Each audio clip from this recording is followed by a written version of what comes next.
자, 우리는 초량 3 이제 일반 재개발 구역 쪽으로 접근을 하고 있는데요. 자, 시간이 많이 흐른 관계로 역시 조금 빠른 걸음으로 가도록 하겠습니다. 자, 오른쪽에 있는 벽돌 건물들 있죠. 이런 건물은 평균 수명이 한 25년 정도 잡고 있고요. 그래서 오래된 건물은 건물 가격이 없다. 그리고 일반 철근 콘크리트 건물은 보통 수명은 한 40년 정도 보고 있습니다. 다만 구분상가 같은 경우는 건물이 오래되더라도 우량 브랜드 있죠. 편의점, 올리브영, 다이소, 교촌치킨 등등 우량 브랜드가 들어와 있으면 건물이 오래되더라도 상당히 가치는 높은 상태입니다. 그리고 구분상가는 소유주의 80%가 동의하면 재건축을 진행할 수가 있겠죠. 그리고 구분상가는 상업지에 있던 주거지에 있던 월세에 따라 형성이 되기 때문에 큰 차이는 없습니다. 다만 재건축이 된다면 이제 높이 지을 수 있는 상업지가 다소 유리하긴 하겠죠. 자, 그리고 구분상가는 경기도 분당 있죠. 앞으로 재건축을 많이 할 거라는 경기도 분당 같은 데 가보면 매매가는 3억인데 월세는 20만원 이런 것들도 거래가 됩니다. 경기도 분당에는 매매가 3억인데 월세 20. 와, 택도 없네. 수익률로 따지면은 뭐 4% 수익률로도 한 6천만원 이상 주면 안 될 것 같은데, 예, 월세 20인데 매매가 3억 거래가 돼요. 왜? 재건축을 보고 아파트를 한 채 받아 모을까 싶어서 그런 식으로. 근데 그게 사업이 굉장히 장기화되면 돈만 계속 묶이게 되는 그런 현상이 나타나고 있습니다. 부산은 지금 대우마리나 아시죠? 해운대 대우마리나 1차, 그게 지하에 마트 한 칸을 어느 법인이 사서 123칸으로 쪼갠 뒤에 2평이 안 되는 평수를 2억 얼마에, 1점 몇 평을 2억 얼마에서 지금 한 60칸을 팔아먹었다 그래요. 60칸을 123개로 쪼개서 한 절반을 팔아먹었다 그래요. 그래서 그걸 이제 뭐 아파트를 받을 수 있다 이런 식으로.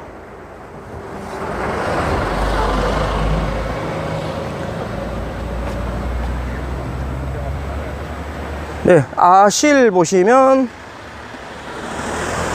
여기서부터 초량 3이죠. 딱 이 집부터죠. 이 집부터가 초량 3이죠. 그럼 여기부터가 초량 3구역이고 여기도 새 아파트가 들어오고 또 이쪽은 중앙 경계선 지구죠. 그럼 예를 들어 이런 위치 있잖아요. 부산호요, 이런 위치. 이런 위치 상당히 좋은 위치가 되는 거죠. 아파트 사이에 끼게 되는 이런 위치. 예, 그래서 꼬마 빌딩 같은 거 상가주택 투자하실 때도 이렇게 새 아파트가 들어오는 바로 근처. 그럼 내 땅을 새 아파트 시행사한테 비싸게 팔아먹어도 되고, 아니면 새 아파트 주민들로 인해서 장사를 하게 되면 매출도, 월세도 굉장히 높고, 이런 식으로 해서, 예, 주로 이제 좀 큰 도시에 아파트 들어오는 바로 주변에 그런 땅들, 아니면 지하철역이 생길 예정인 바로 근처, 아까 얘기한 대로 뭐 송정이라든지 지하철역이 추가로 들어올 하단이라든지 이런 지역들의 또 땅의 가치가 높아지겠죠.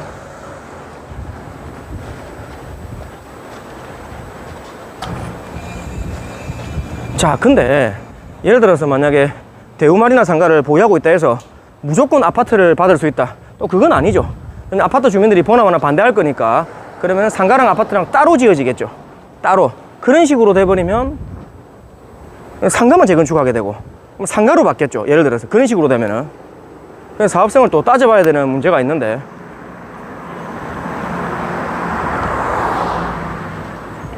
그렇다고 뭐 5층짜리 단지 내 상가를 가지고 있다, 재건축이 된다, 그것도 권리가액이 높으면 아파트를 받을 수도 있고, 안 그러면은 현금 청산을 당할 수도 있고, 아니면 상가로 받을 수도 있겠죠. 아니면 권리가액이 낮으면 상가 중에서도 굉장히 위치가 안 좋은 위치를, 예, 또 차지할 수도 있습니다. 따라서 이 재건축 재개발은, 예, 전문가와 상의를 하신 뒤에 아파트를 받을 수 있을지, 아니면 상가를 받을 수 있을지, 아니면 현금 청산을 받을지, 이런 식으로 잘 따져봐야 될 것 같고요. 자, 지금 보시면 이제 아파트들이 나오고 있는데, 이것도 연식이랑 매물을 잠깐 보면서 어떻게 분석할 건지. 네, 요 아파트만 보고 거의 마칠까 합니다. 시간도 다 되고 해서. 자, 조금만 걸어가면 이제 초량역이 나오죠.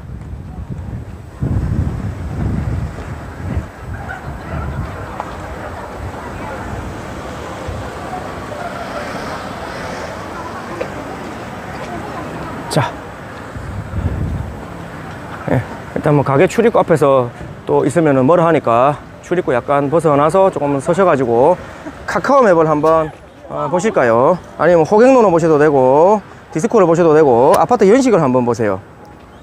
왼쪽에 있는 이 아파트랑 오른쪽에 있는 이 아파트랑 아파트 언제 지어졌는지, 초량 베스티움, 이편한 무산항.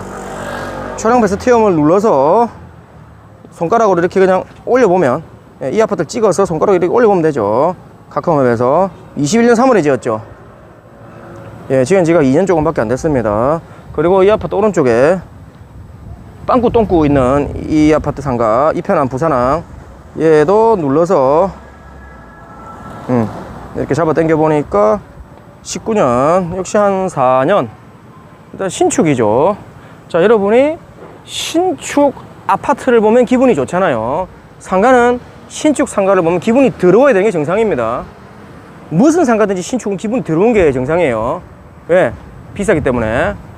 자, 그리고 뭐 몇 세대 상가 몇 개인지 이런 것도 파악해 보셔야 되고, 몇 세대 상가 몇 개인지는 디스코 같은 데 나오기도 하고, 안 나오면 세 보거나 아니면 중개사한테 물어보면은 알 수가 있겠죠. 그래서 보통 1000세대에 한 20개 정도가 적정하다고 알려져 있습니다. 평수는 10평에서 15평 기준이죠.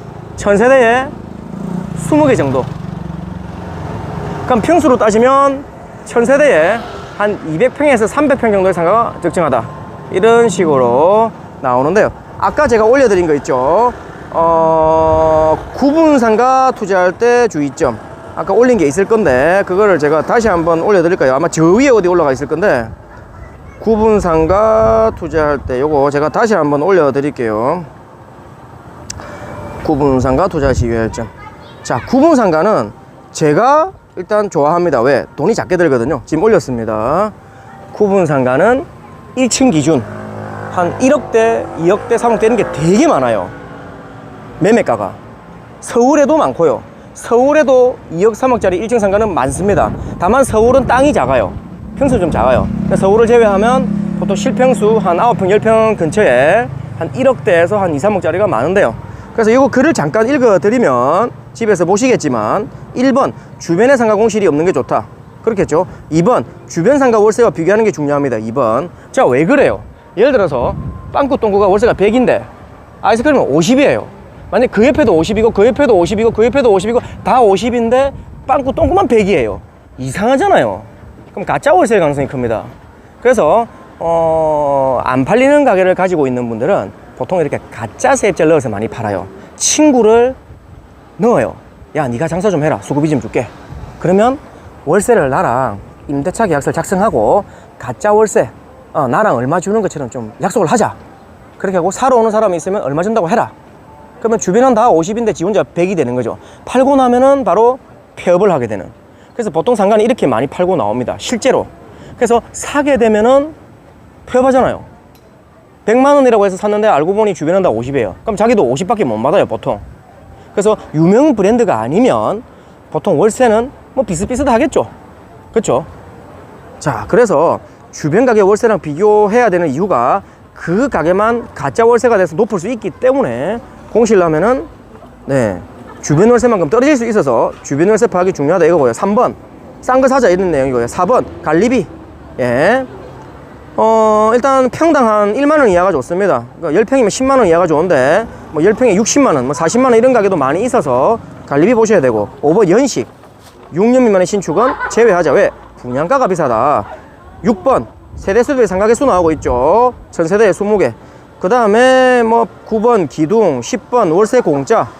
자, 명지 같은 데 가보면 2년 중에 1년 공짜 이런 가게가 많습니다. 창원 중앙역도 마찬가지고, 대구의 영경지구도 마찬가지고, 세종시라든지 인천 검단이라든지 신도시나 신도시마다 2년 중에 1년 공짜, 3년 중에 2년 공짜 이런 가게들이 많습니다. 그래서 주인이 바뀌고 나면 또 월세 공짜를 달라 합니다. 안 주면 걔들 폐업합니다, 주로. 그래서 월세가 높다 해서 샀는데 알고 보니 월세 공짜로 있던 가게였고, 주인이 바뀌면 폐업하는 가게들이 그렇게 많습니다. 따라서 매수할 때 계약서에 뭐 월세 유예가 있으면 계약을 무효로 하면 매도자를 사형에 처한다, 이런 특약이라든지, 웃자고 하는 얘기는 나한테 그런 게 많습니다. 12번 물이 잠기면 안 된다. 13번 전용률이 높으면 좋다. 14번 권리관계. 16번 소유주 여러 명의 임차인 1명, 대출이 잘 안 나옵니다. 이거 반드시 명심하셔야 돼요. 예를 들어서 빵꾸 똥꾸 죄가 만약에 101호랑 102호로 나눠져 있어요. 예를 들어 등기부상, 그러면 주인은 2명인데 세입자는 제 혼자잖아요. 맞죠? 1호, 2호 등기부상 주인은 2명인데 주인 2명에 세입자 1명이면 중간에 벽이 터 있겠죠. 벽이 칸막이 없겠죠. 그렇게 되면은 대출이 안 나옵니다. 통상. 물론 지심장하고 친해서 내주는 경우도 가끔 있는데 보통 잘 안 내줘요. 그리고 20번 혐오시설, 상가고 상관없죠. 이건 아파트랑 상관 있는 거고. 21번 북향, 남향 어떻습니까? 북향 상가, 남향 상가 방향은 그다지 중요하지 않습니다. 장사만 잘 되면 됩니다. 저도 상가 살 때 방향 안 봅니다. 다만 농산물을 취급하는 가게는 햇빛이 많이 비치면 혼란하겠지. 그럴 때는 북향, 그거 외에는 필요 없고요. 자, 한번 읽어보시기 바랍니다. 그 다음에 마지막으로 23번 업종 독점. 여러분이 지식산업센터 상가를 샀는데 예를 들어 뭐 부동산만 할 수 있다든지 아니면 이종건생 식당이 못 들어온다든지 이런 규제가 있는 경우가 있습니다. 그래서 반드시 여러분이 상가를 살 때는 특정 업종으로 지정이 되어 있는지 아니면 특정 업종이 못 들어오는지 그런 것들도 알아보셔야 됩니다. 그래서 상가가 아파트에 비해서 이게 알아볼 게 좀 많은 편인데요. 하지만 걱정하실 필요가 없죠. 우리 캠프에서 전문가분들 많이 있으니까 서로 상의하시고 하시면 좋을 것 같고요.